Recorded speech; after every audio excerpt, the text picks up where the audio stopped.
председателе. Ќе се повикам на член 77 од Деловникот за измена и дополна на дневниот ред, но целта ми е да алудираме малку на совестост, барем малку, од малку се врати дигнитетот на овој законодавен дом. Бидејќи ова што се сведоци, што се случува, ова што го гледаме секој ден во работата на собранието, во работата на собраниските тела, ова што е сведок јавноста нема никакво оправдување. Ние веќе не говориме или не станува збор за потреба од толкување или укажување на етика, на деловник, на прописи. Веќе треба да се запрашаме дали некој чувствува срам од ова што се случува. Јас, председателе, не сум бил пратеник, вие како што укажувате на 2004, 2012, еве јас не бев пратеник ни минатата година ова време.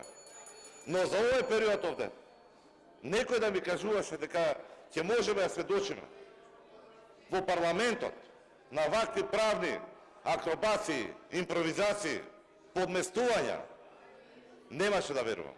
Исто како што и нашите сограѓани не веруваат што се случуваше вчера. Во рок од 15 минути да имаме тотално диаметрални тврдења од првиот човек и од колегите од мнозинството.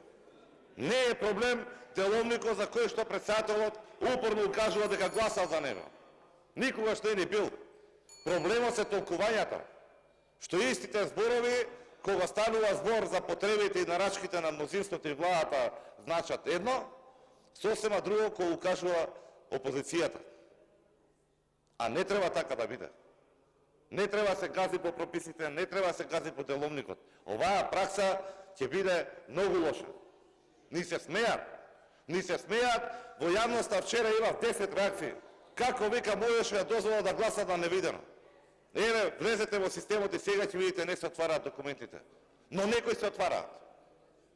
Скратената постапка треба да имаме увид во документацијата или не треба да имаме увид во документацијата? Зошто да бидеме дури и за такви тривијални работи за некого мајка, за некого маќа? Па каков пример оставаме? Дали мисли дека тоа не се рефлектира надоле хиерархиски и во општеството и во институциите кои што зависат од овој законодавен дом?